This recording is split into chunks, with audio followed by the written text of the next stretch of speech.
प्राचीन काल में मायापुरी नामक एक नगर व्यापार के लिए बहुत प्रसिद्ध था।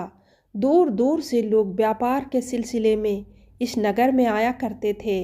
एक बार दक्षिण भारत के एक व्यक्ति ने व्यापार में हाथ आजमाने का मन बनाया। श्रीनिवास नामक वह व्यक्ति अपने साथ 500 रुपये की पूंजी लेकर मायापुरी में माल खरीदने के लिए आया।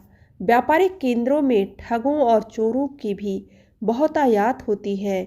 एक दिन जब श्रीनिवास अपने व्यापार के लिए माल खोजता हुआ बाजार में घूम रहा था, तभी एक हट्टी कट्टी औरत आई और उसने उसका हाथ पकड़ लिया। बोली, मेरे रुपये लूटकर व्यापार करने चले हो?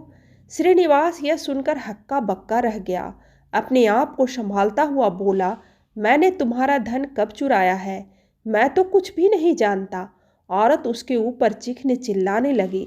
लोगों की भीड़ इकट्ठी हो गई, परंतु किसी की समझ में यह नहीं आया कि दोनों में से झूठ कौन बोल रहा है। तब एक ने कहा, इस तरह झगड़ा करने से कोई फायदा नहीं, कोतवाल के पास जाओ।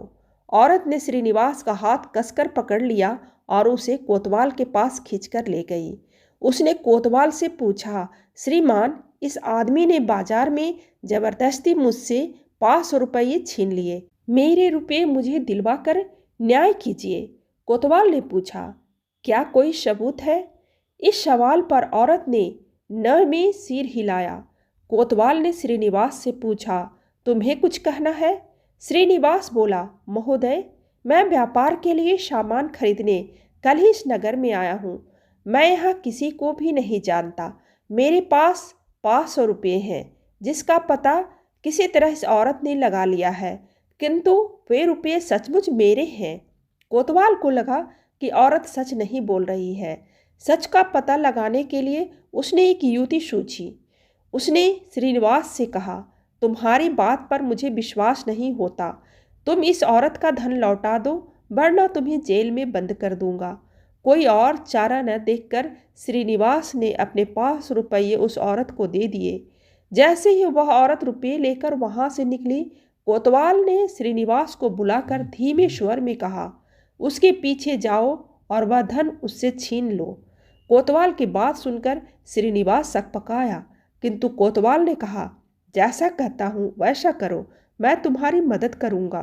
कोतवाल के कहे अनुसार श्रीनिवास उस औरत के पीछे पीछे गया।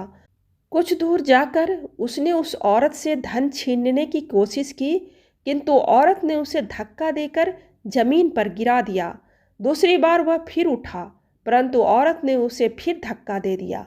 एक तो वह औरत हट्टी कट्टी थी, दूसरी श्रीनिवास सीधा साधा और मामूली कदकाठी का आदमी था। उसे छीना झपटी का कोई अनुभव नहीं था। धन छीनने की उसकी सारी कोशिशें बेकार हो गई। एक बार फिर उसके आसपास भारी भीड़ जमा हो गई।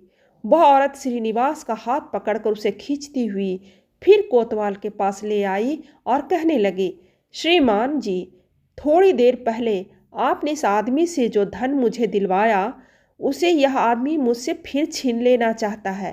कृपा करके मुझे बताइए, क्या तुम सच कह रही हो? क्या किसी ने यह घटना देखी? कोतवाल ने पूछा। इन सभी लोगों ने यह घटना देखी, आप खुद इनसे पूछ लीजिए। औरत ने पीछे पीछे आई भीड़ की ओर इशारा करते हुए कहा, इन सब से पूछने की जरूरत नहीं है। तुम मुझे बताओ कि क्या इस आदमी ने तुमसे रुपये छीन लिए? कोतवाल ने पूछा। नहीं छीन पाए श्रीमान, मैंने इसे ऐसा करने नहीं दिया। मैंने इसकी सारी कोशिशें विफल कर दी। औरत गर्व मिश्रित स्वर में बोली, मैंने भी यही सोचा था।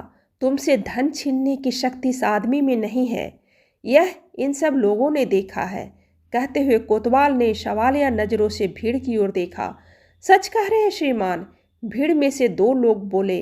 कोतवाल औरत से आगे बोला, पहली बार तो तुमने कहा था कि इस आदमी ने तुमसे रुपये छीन लिए। उस समय किसी ने भी नहीं देखा था। अगर यह आदमी तुमसे धन छीन सकता तो दूसरी बार भी छीन लेता। इसलिए साबित होता है कि ये रुपये इस आदमी के ही हैं। तुरंत वे रुपये इसे लौटा दो। दोबारा अगर किसी को ठगने की कोशिश करोगी तो तुम्हें जेल भिजवा दूंगा। जेल का नाम सुनते ही औरत डर गई और चुपचाप श्रीनिवास को रुपये लौटा दिए। कहानी अच्छी लगे तो लाइक जरूर करें और ऐसी ही कहानी सुनने के लिए सब्सक्राइब बटन दबाइए।